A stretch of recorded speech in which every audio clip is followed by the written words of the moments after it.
Welcome to Hooked on Wooden Boats, podcast episode number 189.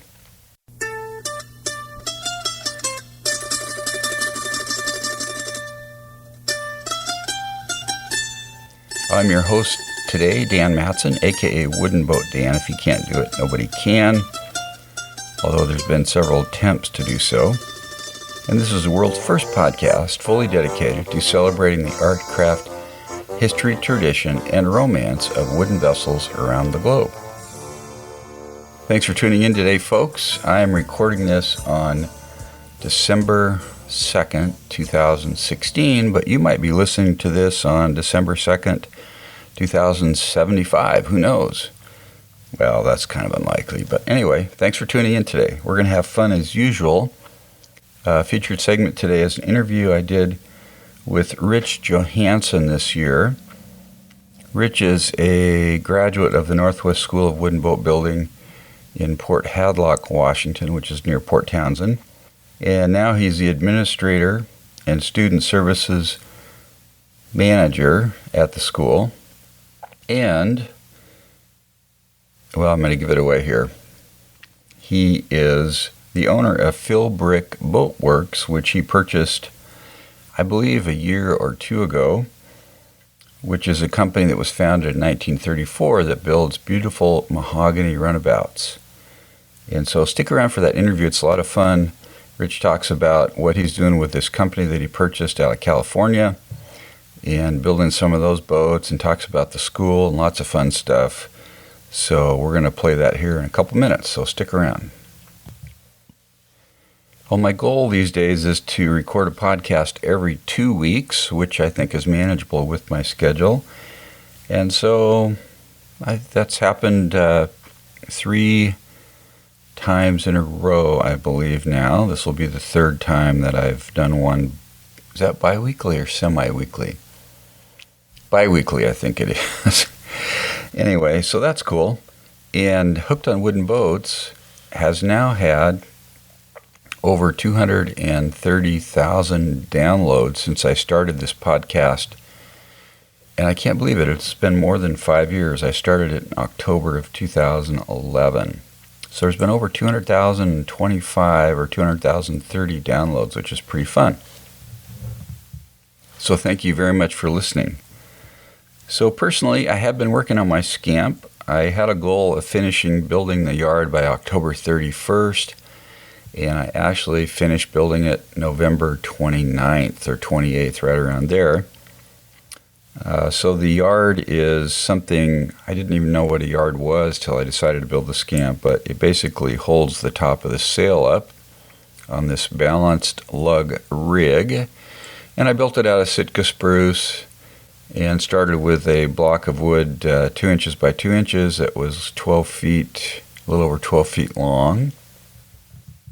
And then made it into 4 sides, or took the 4 sides, made them into 8 using a spar gauge, then to 16.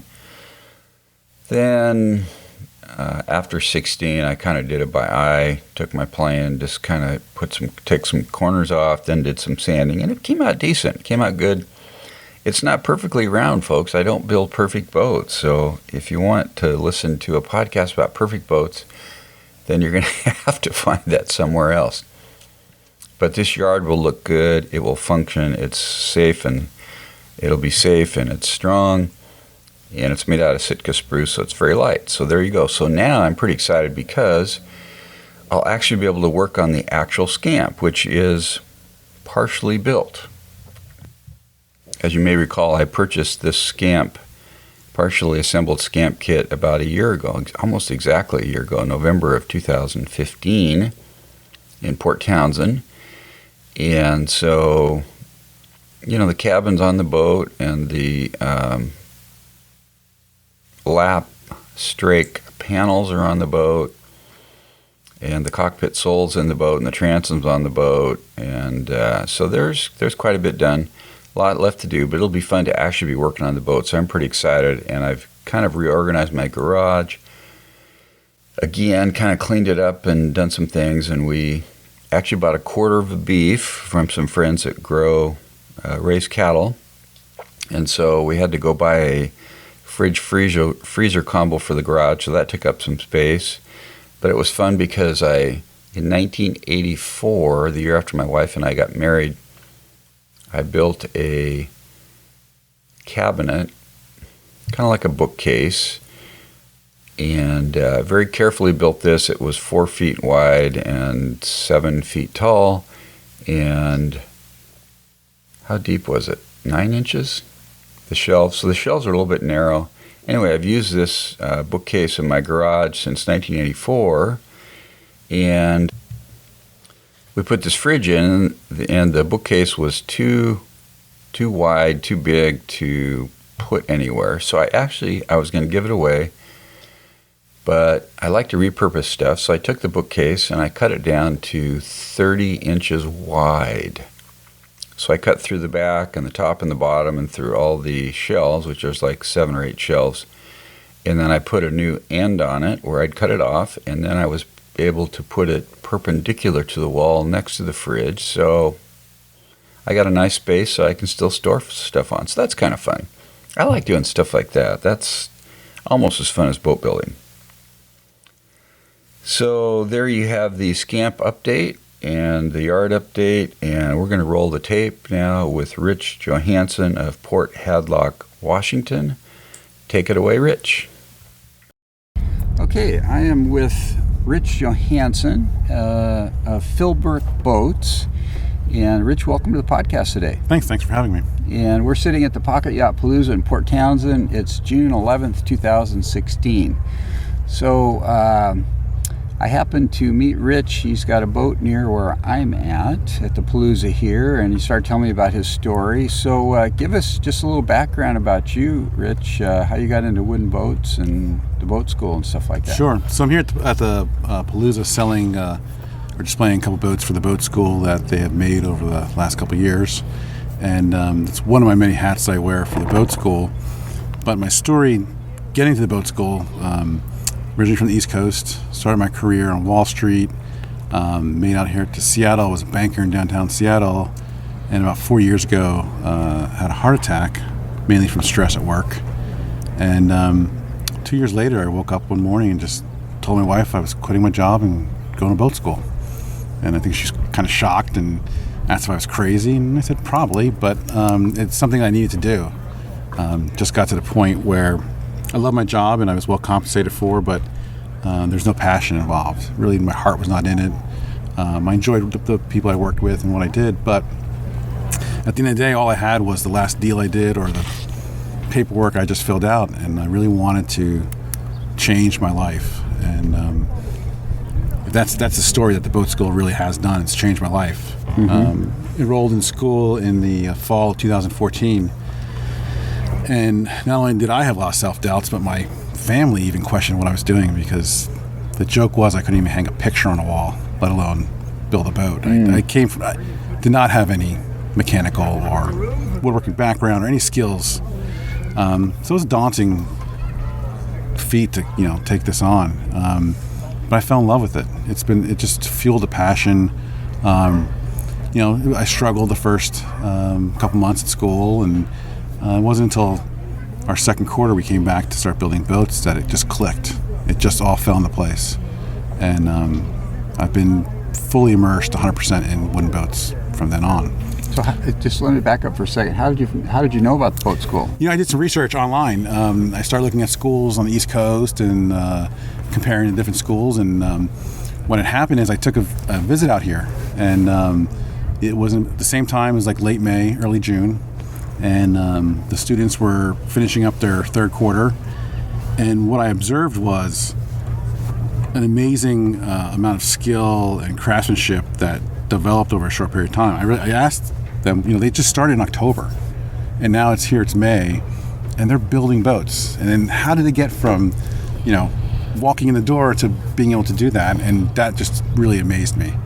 I knew that was a school for me, that something special is happening here, and there's an attention to detail and a level of instruction that really would help me. So, did you grow up with boats or wooden boats when you were a kid, or not so much wooden boats? What's interesting is we did grow up on the Jersey Shore, so I've been around boats all my life, and The very cool thing is my great-grandfather was a ship's carpenter on a clipper ship back in the 1800s from Sweden. Wow. So it pretty much is in my DNA.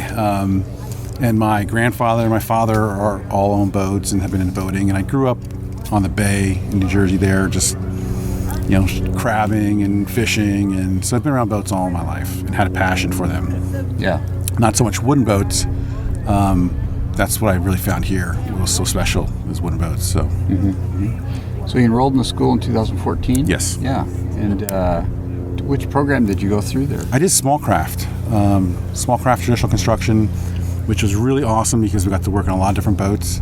Ended up in the towards the end of our second quarter, I helped build a plywood drift boat, epoxy and plywood drift boat, Mackenzie River drift boat for fly fishing down on the rivers in Oregon for our instructor, Jeff Hammond, who retired last year. Oh. So it was the gift from the school to him for his retirement. And it was a very special project. Jeff was incredible, still is incredible teacher and mentor, and still comes around. And so I got to work on that project, and that was just wonderful. That was one of the highlights of the year. And then moving on into the summer, you have I took restoration and repair, and I had a unique opportunity. Four classmates and I, four of us total, bought a old open motor launch for Marty.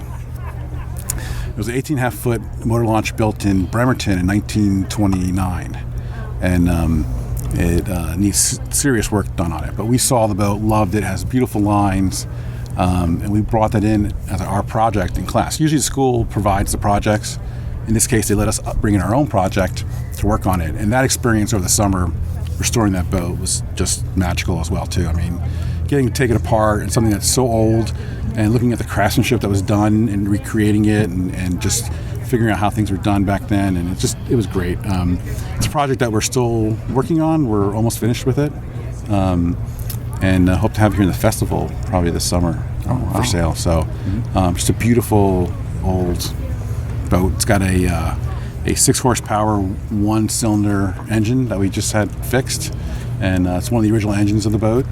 And so it's a little motor launch, and it's got that real nice putt sound of the the gasoline 1-cylinder engine. So what was that boat used for originally, you think? So what's interesting is we know the family. We've talked to the family, and they've stopped really?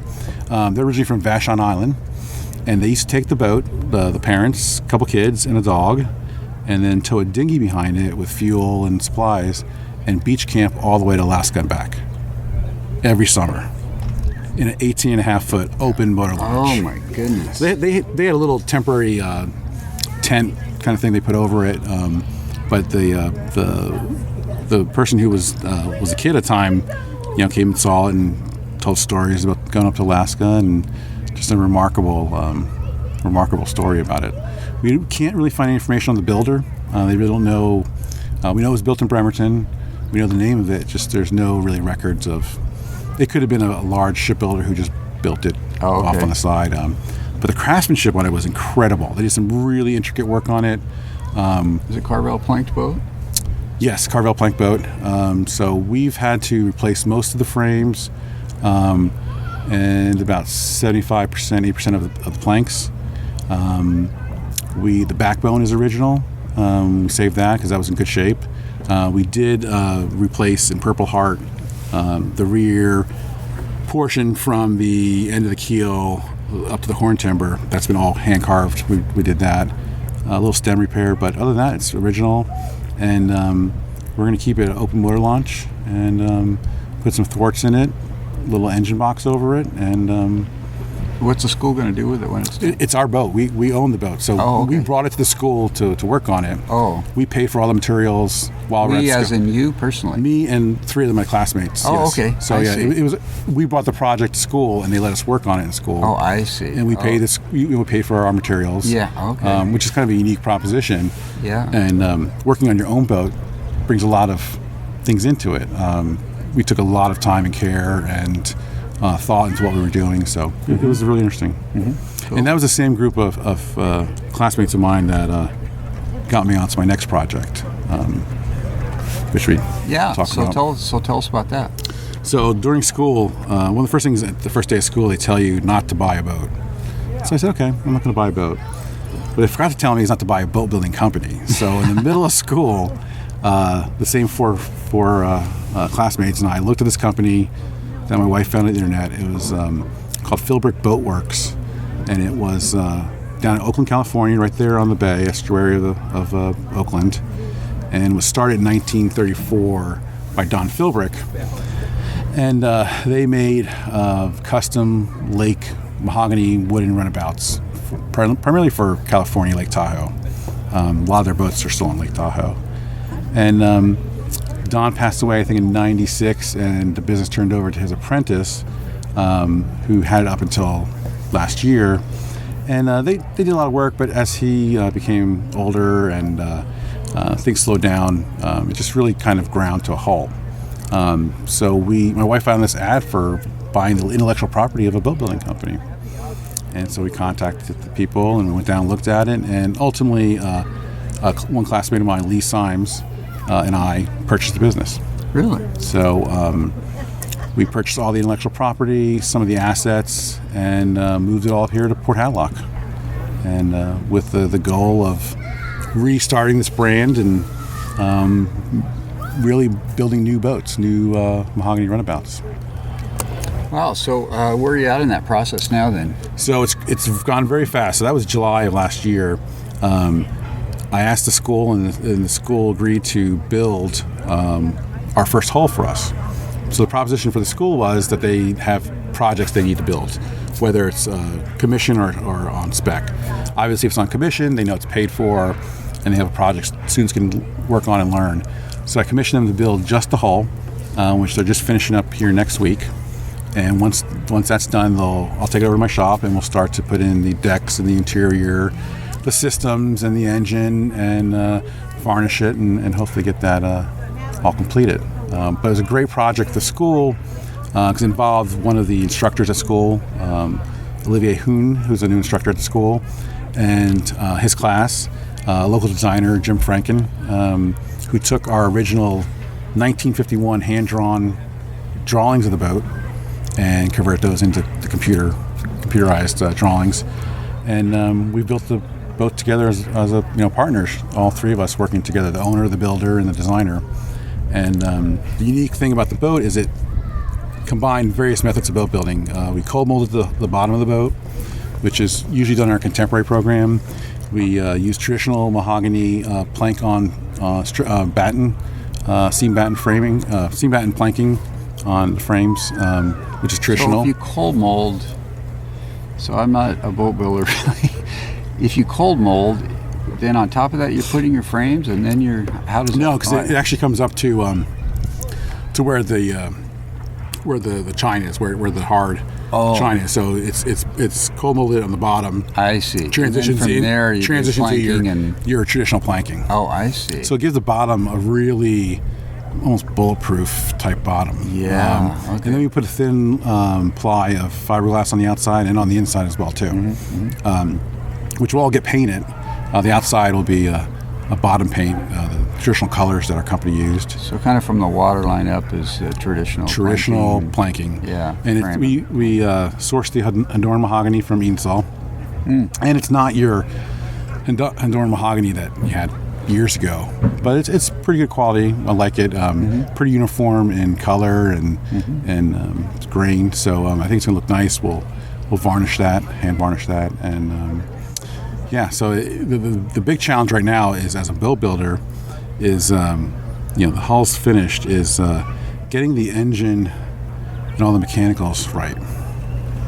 It's only 18-foot boat, but we are putting a very modern V8 engine in it with a lot of horsepower, and just trying to get all that right is the biggest challenge right now. Engineering thing, isn't it? It is. Yeah. So what kind of motor are you putting in it? We're using a company out of North Carolina called Ilmore, and they make marine engines, but they also make engines for NASCAR and IndyCar.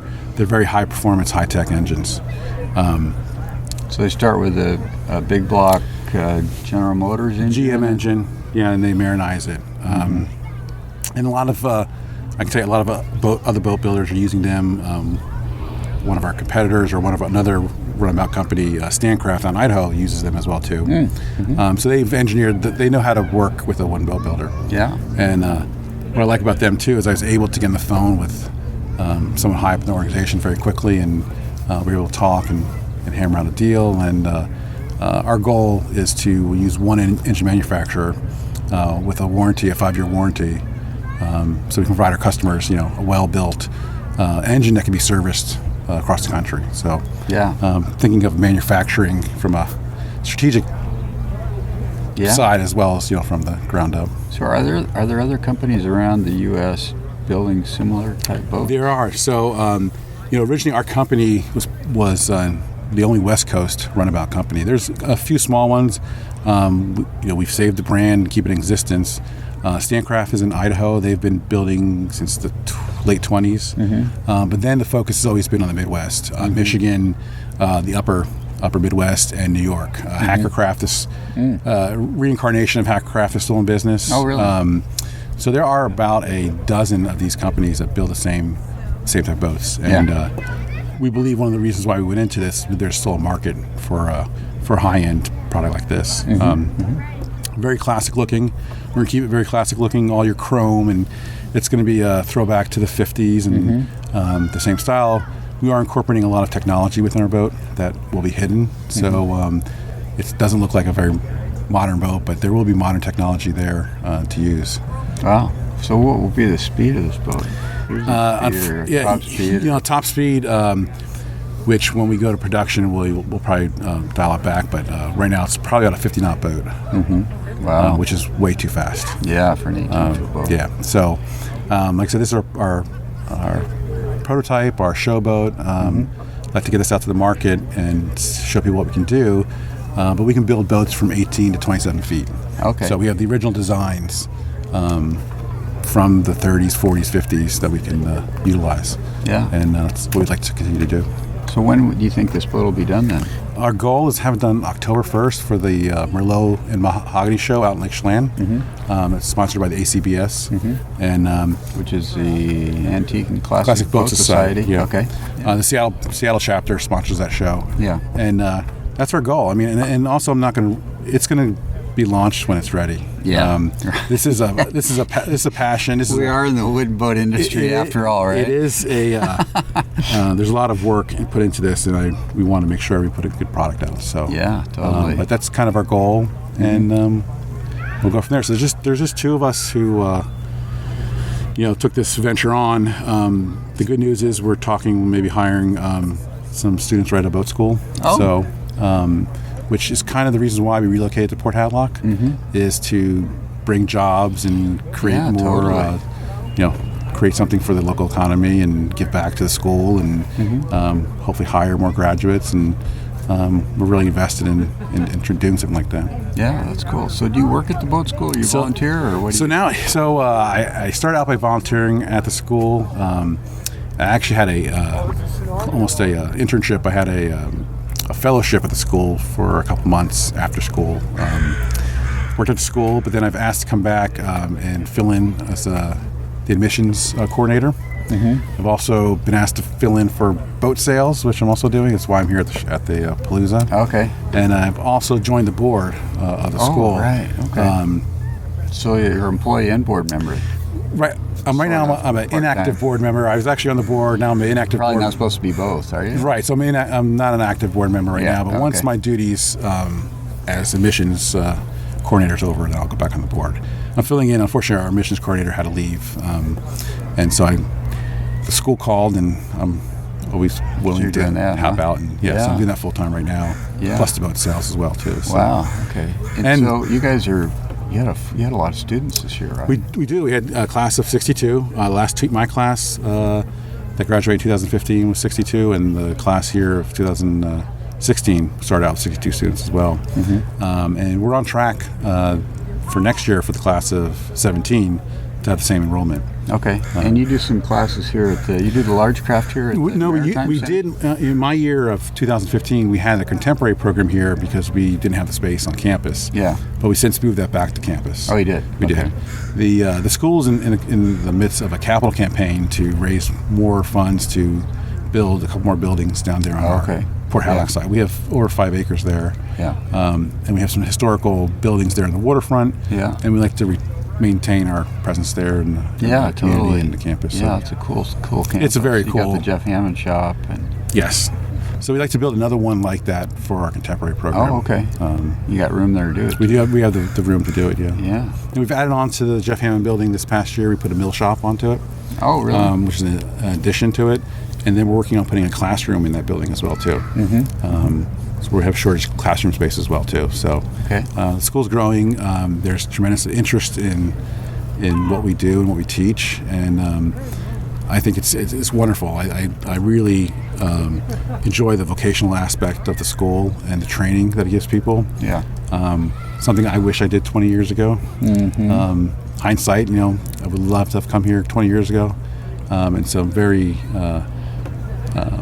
proud to see that folks in their 20s and are coming here right out of high school and right out of or college maybe and taking this on. And it's a great program. Yeah. It really is.